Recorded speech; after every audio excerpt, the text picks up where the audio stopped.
Morning goods, everyone, and we are back once again for another episode of Shock the System podcast brought to you by Sonyari Tech and Gamers Hub and Slick Tide Pomade. And today, nakikita niyo ibang set natin because we are here sa Playa Papagayo in Subic, the endurance capital of the Philippines. So, etong guest natin today, etong tinaguriang The Legend. Teka lang nga, eto kung nakikita nyo, ito yung mga kodigo natin. Pero intro ko lang to. Tignan sa wide camera.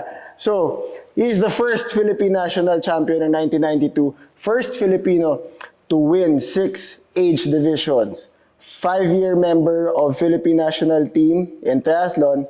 35 years, 40 triathlon. na. 40 na. 40 na. Oh, 40 years. Hindi na updated niyan. Update natin to. 40 years Yeah. triathlon veteran. 159 career triathlon finishes and counting. Di natin alam. Diba? Mamaya natin pag-usapan kung ano mangyayari pa. Multiple Ironman, 70.3 World Championship finisher and qualifier. Longest active Philippine endurance athlete. Hindi na active. Hindi natin alam. Hindi natin. Okay. Mamaya natin pa yun. So, and then, Island Marathon swimmer, Spartan brand ambassador. Former. Spartan brand ambassador. Without further ado, let me introduce to you the father of Philippine triathlon, Mr. Frank Lacson. Welcome to the show. Thank you. Shock the system. Shock the system. Yes. Wow, I like that. Grabe, ang haba nung intro, di ba? So kung papansin nyo, nandun na yung mga moniker ni Sir Frank, the legend of Philippine triathlon. So, eto, the father of Philippine triathlon. Let's start with that, Sir Frank. Paano yan nag-start, the father of Philippine triathlon? It's regarding pertaining to the longevity of me being on sa sport ng triathlon since I discovered it myself in 1983. 1983. That's when I started, no? Yeah. And then sa US ako noon, and ako lang yatang wala pa sa Philippines obviously yung triathlon and even the races in the States, it's Ironman lang talaga yung race, the race or any of the races. So ayun, and then of course when we had the first national championship here in 1992 and finally there was a race, you know, I won the inaugural championship or being the first national Philippine champion. Nice. Yun. So 1983, this was, sang state ito sa US? California. California. Yeah. Okay, so nasa California ka, then nung bumalik ka dito sa Philippines, how was it back then? When you started influencing people, nung time mo, Okay, noong 91, I believe there was another race before that, the race that I first joined in the Philippines in 1991 actually it was in Ternate, Cavite in the resort called Marbella. Okay, it's there by Puerto Azul. Doon akong unang race na sinali ko sa Philippines, but that was not the first race there. Okay, so yun. And then, of course, there were only about 35, 40, no, mga 35, no more than 40 participants around there. That first race. Sino yung mga naalala niyo pa ba, sir, mga kasama niyo? Yeah, sila, the Benitez brothers were there. Si Willie was there. And then, of course, si Noy Hobson. Because he came second. And he was, I Sino believe, yung first? 14 years old. Sino? I guess through experience by default. Siguro lamang lang ako. I guess nauna ako. Diba? And it was a hilly course. I think suited for the biker yon. So I was thankful na yon kasi sa swimming, siyempre, doon ako nagkabol sa bike. Yun. So, going to my next question doon, di ba? So, you mentioned you started as I'm assuming, as a cyclist. Nope. You know, actually, sa US, when I started, I was working in the gym and I was an instructor and then yung mga members ng gym, you know, siyempre, chika-chika ako sa kanila.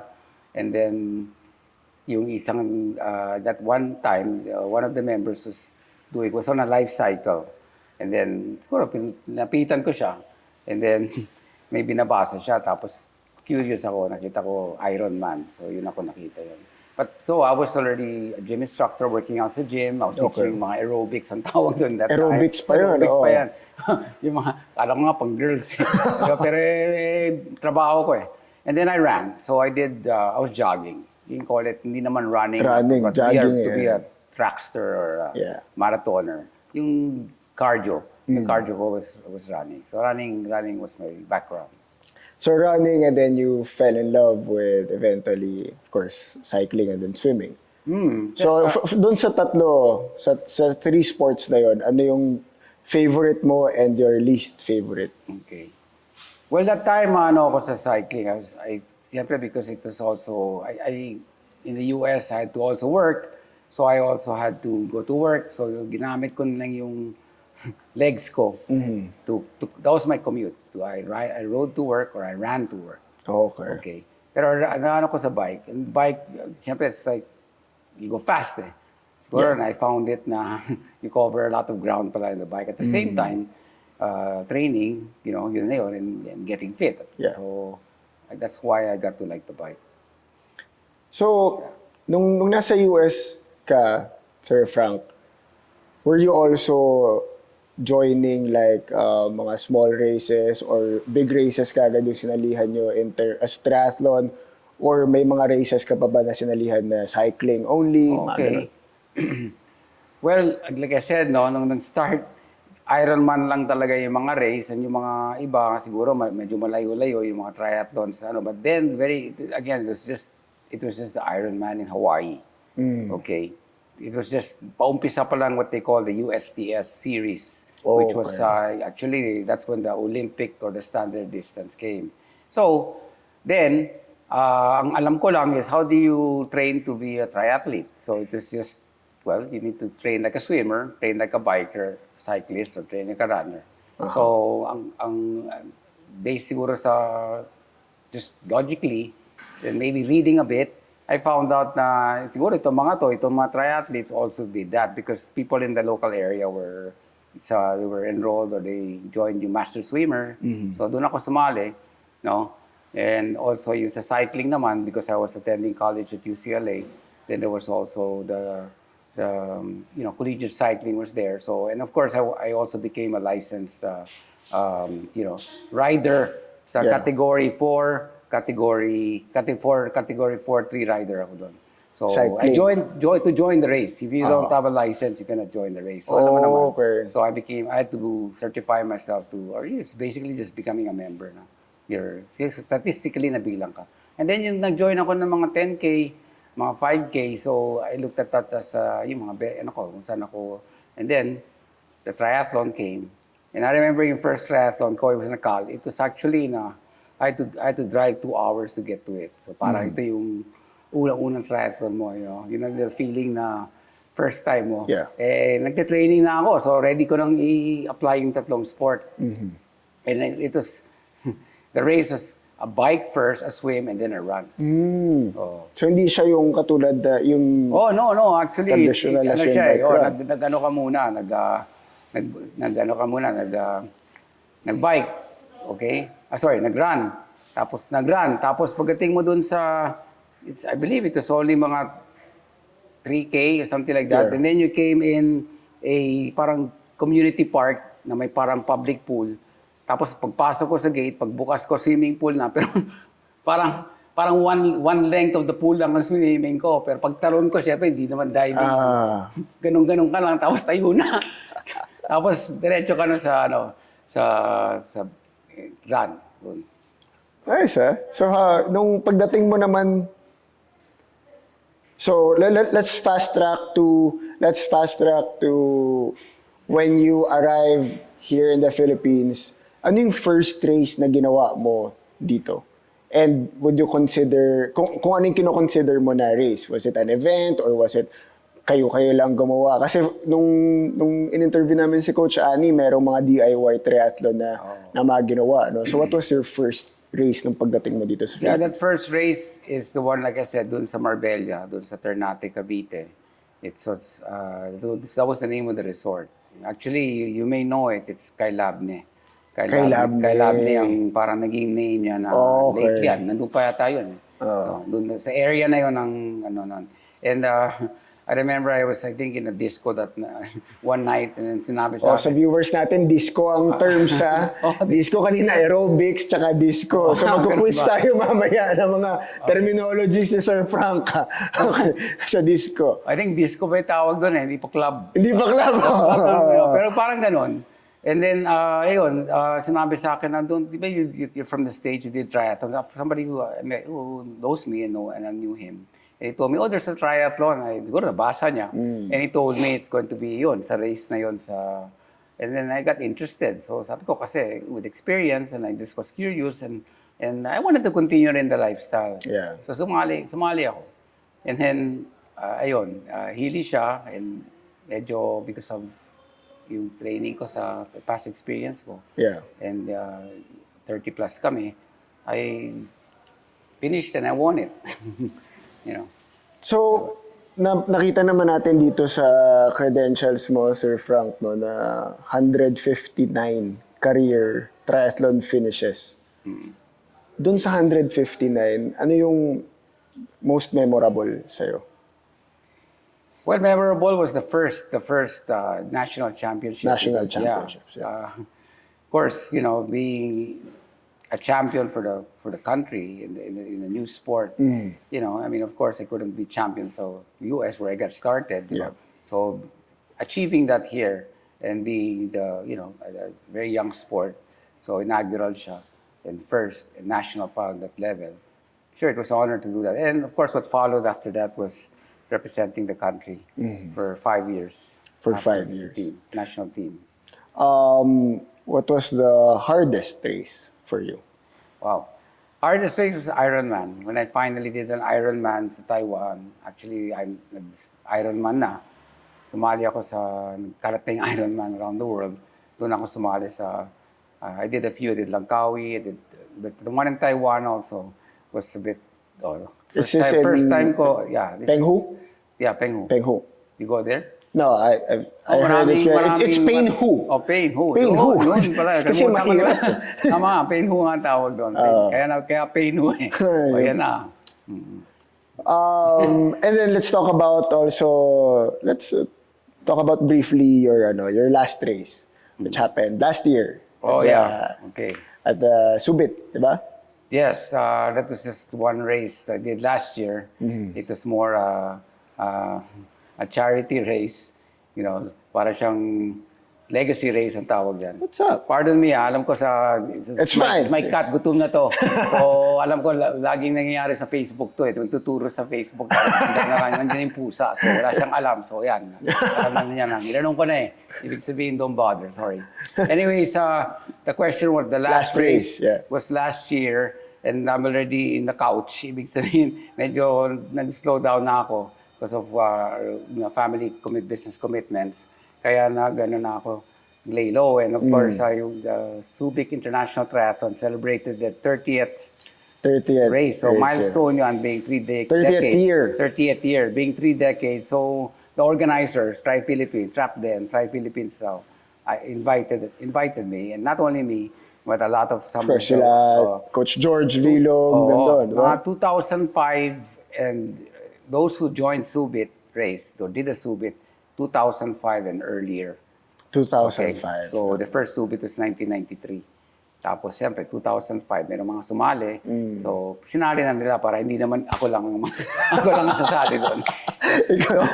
So I think 30 plus kami kasi ginawa nila siyempre 30th anniversary. Let's get this 30 legends. So yeah. I felt good na hindi lang ako ang legend. Diba? Kasi nandun sila. Yun, yes, mentioned, si Coach Ani naglaro doon. Yan. Si Coach George, si Jerry Santos na naglaro rin doon, di ba? Yeah. So, well, from that time, yung first race mo up to now, what can you say about the growth of Philippine triathlon? I think you are the best person to ask from your time until now. Tomorrow, so we are taping this. This is the NAGT weekend, no? Yeah. So we're shooting this. So tomorrow, merong race ng Super Sprint, and then on Sunday, meron tayo ng mga age groupers and then the elites natin. So what can you say about the growth of Philippine triathlon? Well, do not start. Since we started, we were just 20, 30, then, exponentially naman over the years, nag-grow yung sport. And then there was a time when talagang nag-peak siya with the advent of the Ironman brand, or Ironman races coming to the Philippines. So that was a big boost, you know. And of course, continuously na gano yan. And not only that, other races, of course, Tri Philippines or TRAP then also had to grow, not just in Manila or in Luzon, but nagano rin sa Visayas, Mindanao. Yeah. And then, of course, there had the LGUs was also, adopted at the sport and bringing them and seeing the tourism or the viability of the sport in terms of, lifestyle changes Yeah. and their campaign, no, of healthy lifestyle. And of course, too bad, medyo na-disrupt tayo with COVID, but minor. But obviously, after that, we're It's back. back. We're back on We're the back. feet with more organizers, events. more races, people doing their races that they're known for better, Yeah. smarter, and of course with better technology, and of course now with us and a lot more coaching, a lot more equipment, a lot more options than when nag-start kami. Speaking about equipment, coaching, nutrition, and other, science na innovate ngayon, how was it back then? How were you able to do all those things with I don't know, the technology back then as compared to now? Well, old school. Sometimes old school is sometimes best. Old is good, di ba? Keep it simple, short. Alam mo yung saying na gano'n. Pero of course, the important thing talaga is, you can do it. Okay? Yeah. I mean, let's face it, di ba? I don't want to put a value on the sport and think that it's only for elitists and all. So it's triathlon really is really for all. Yeah. Because we have two legs, we have the same time, the same hours, the same weather. Okay, so it's just a matter of now. Again, you don't have to go and join a membership or have a membership in a exclusive private club to say I can swim. Yeah. We have 7,000 islands, so that alone. So I wanted to also, do triathlon at the same time, not putting too much emphasis on technology, okay? Because back then we were able to do all these things without and accomplish the same finish line. Yeah. Diba? And may say nga, if you're not built to go too fast, it's no use.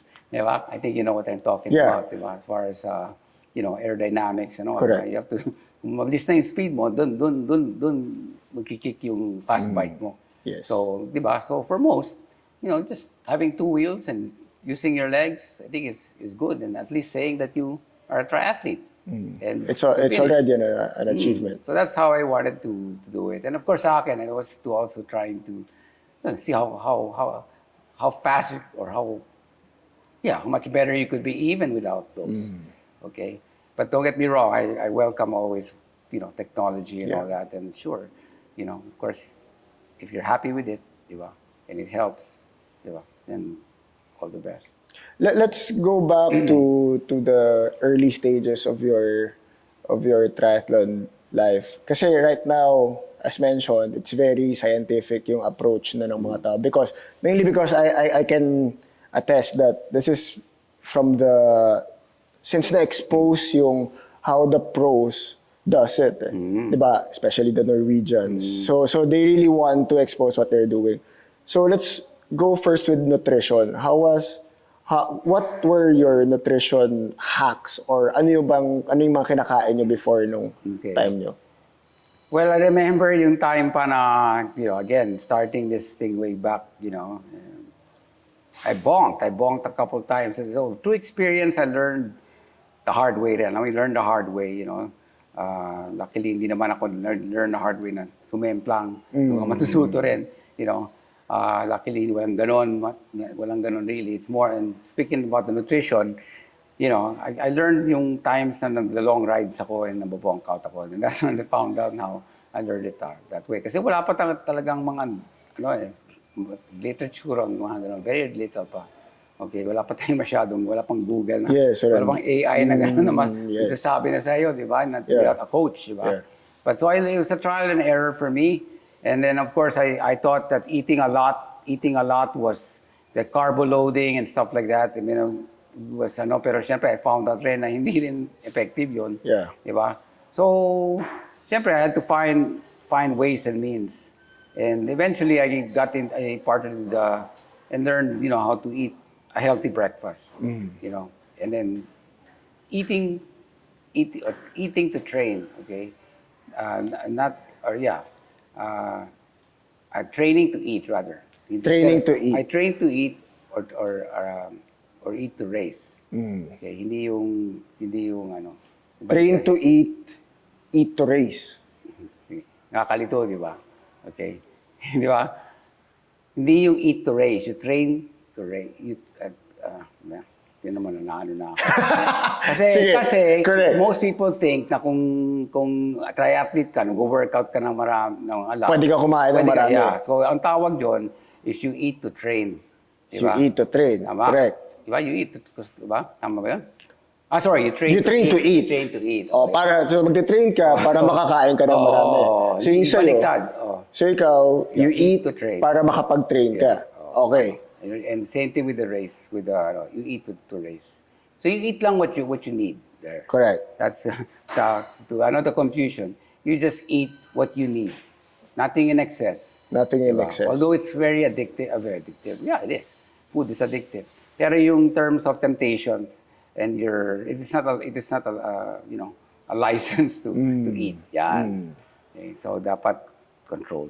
So ano Okay. ano mo nun, sir? Like, pag nasa bike, may gels na ba kayo nung time na yon, or do you do your own Okay, nutrition? so it's good that after 40 years naman, nakita ko naman, hindi Yes. naman ako panay saging lang sa bulsa. Oh, okay. I also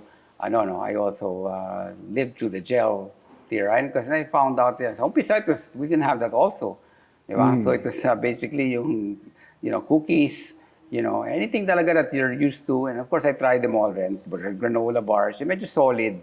Tapos nung dumating na yung mga gels, then Nag-adapt na rin. okay yun kasi nakita ko na it works, di ba? It works, it's effective. Gooey lang, medyo messy, di ba? Yeah. And then eventually you have a plan after doing the race all these years and increase in yung distance, iba-iba yung nutrition plan mo for the race. So race specific. No? So yeah, ano ko rin. Okay, so very important, especially sa long distance. Yeah, nutrition. Same thing, you just eat really what you're used to. You don't try anything new the night before, the day before. Mostly 2 days before this is what I do. I don't know about kayo. Pero 2 days before a long race. So the day before, hindi na ako nagpa-fiber. So I cut down my fiber intake, the day before. So Yeah. 2 days, hanggang 2 days prior, doon ako gano'n na. The next day, wala na. So more on, carbs. More on carbs. Doon na ako nag-increase konti ng carbs. Pero Nice. hindi yung too much na mabubloat ka. Kasi yun ang feeling eh. You feel bloated. Yeah. Yun ang ano. So I went to that. Like I said, trial and error. So try for yourself. But I think a lot of you know now na better not. Yep. So, let's go now to since we are talking about the growth of triathlon in the Philippines in terms of, number one, nutrition, in terms of the events and stuff. Let's go to the Olympics. Since you've been part of the Philippine national team for 5 years, and right now you're still part of Triathlon Philippines as marshal. Sometimes, diba, you volunteer and you can still see the elites right now. You still know them, the people, the athletes right now. And yung habang nagkukwento kami na Sir Frank kanina, meron kang athlete na from Lanao? Leyte. From Leyte. She is also part of the national pool. Wala pa, pero upcoming. So, Upcoming. yeah. So watch out for this lady, no? So let's talk about the growth in terms of, in your own opinion, since we are dominating already the Southeast Asian Games. Diba? Philippines, nandun tayo. Asian Games, we're kinda hindi pa. But of course, our goals are going to the Olympics. We have the likes of Fer Casares, Kimang Robang, who has been there for the longest time, and I don't think she's gonna stop until we get to the Olympics. And we have Kira Ellis, the upcoming star. What do you think yung kulang para makarating tayo sa big stage na yan? Well, the fact that we've dominated the SEA Games, so nakita mo, dun tayo parang planchado na natin yan. And you can see we're a powerhouse na dun. Okay, so it's, parang one step at a time. Next is yung Asian Games. So I believe it's, sure, it's getting to the Olympics is I think, the first priority, right? Being able to, with our own triathlete, for that, qualify, because that's how it is. It's a Qualifier, correct. So qualifying for that is really a big achievement. So nakita mo, and with that, it's not just the kind of athlete or kind of athlete, but of course it's the support system. That's everything, So we cannot put everything. It's not just the parent. It's just not the coach.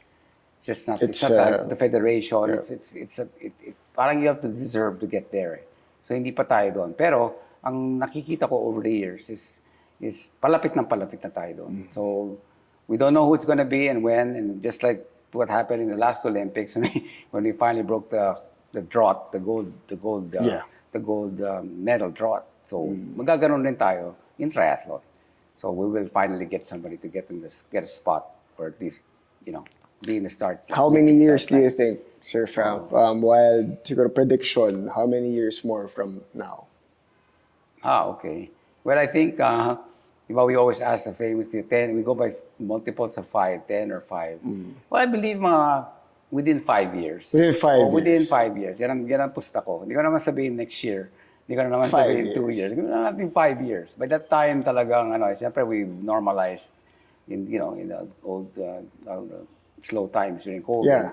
So that slowed us down. Pero nakikita mo doon. And of course, we have determined athletes that were been vying to get that spot, like si Kimang Robang.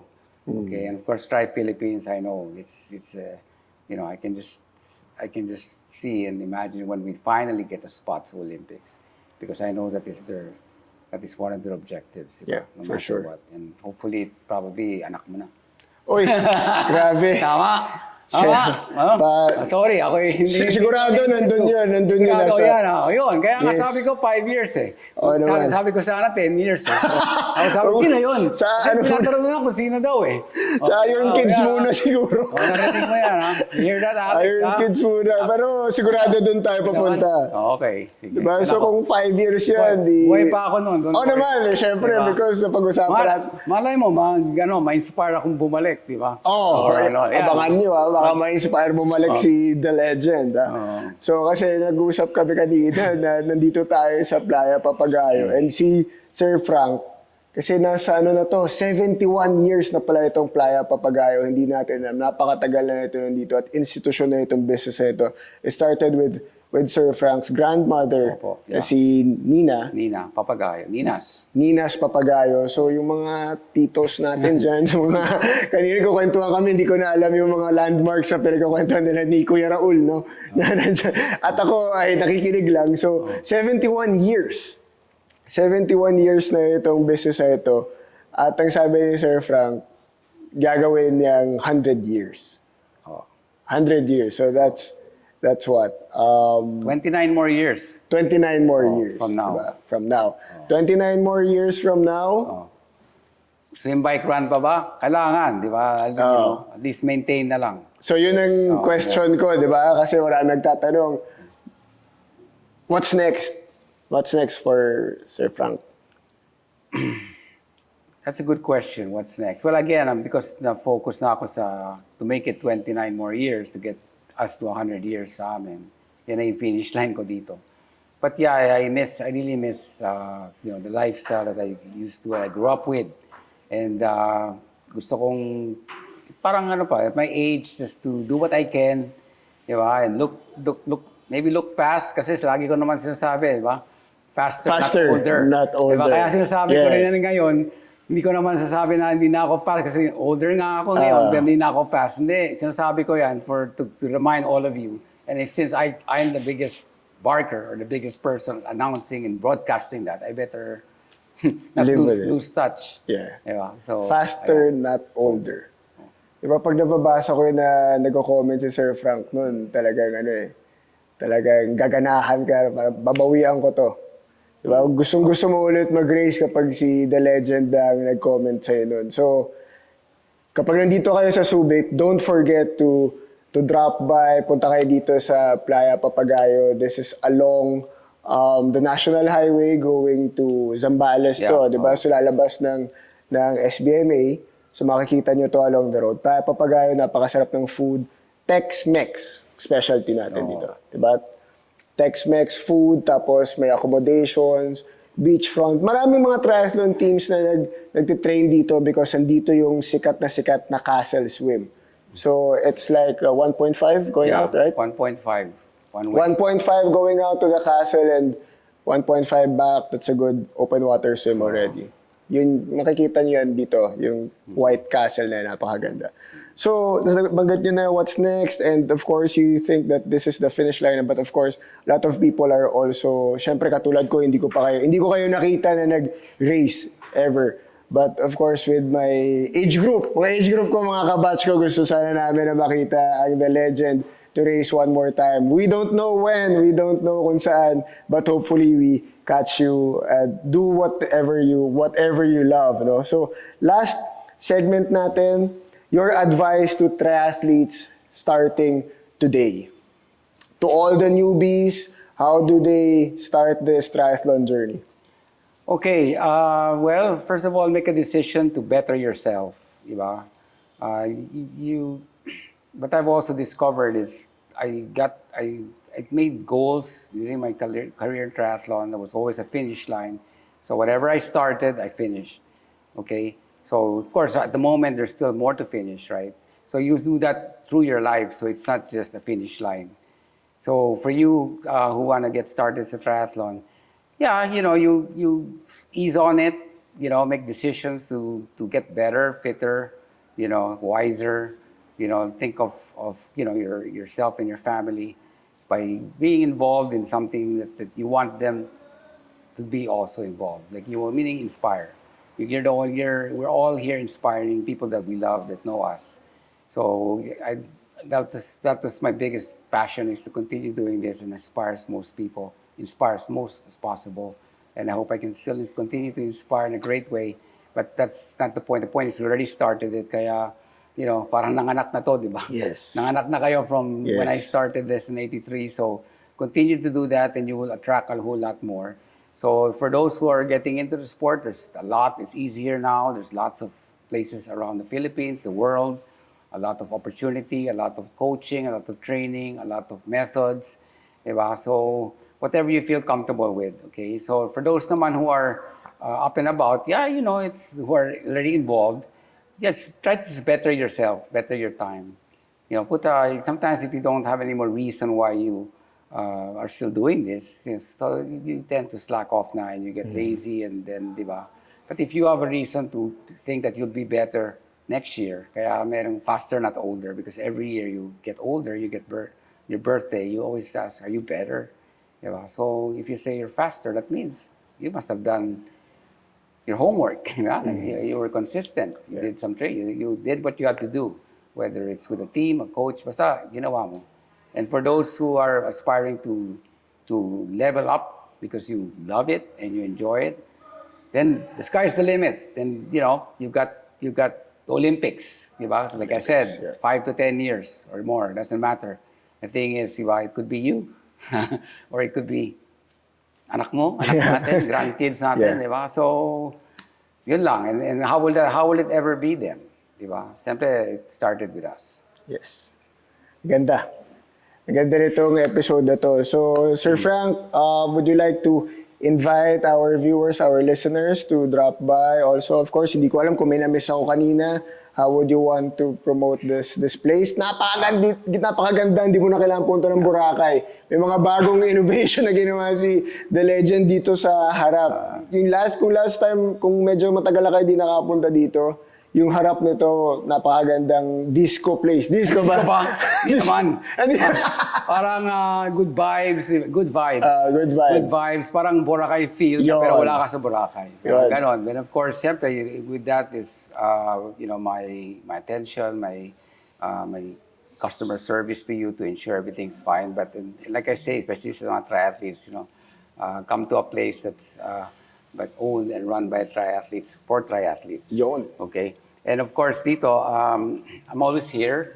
I never really leave. I never really, ventured out to get into the sport in another way. It was just whoever. So all of you just come and pick my brain, let's shake hands, have a drink, Yun. light drink. Light drink. Diba? Yeah, whatever. Basta punta lang kayo, unwind kayo dito, train at the same time. Yeah. Pero usap tayo, talk about, anything, talk shop, ang tawag doon. So, anytime, and yeah, kasi yun nga I'll be inspired by you.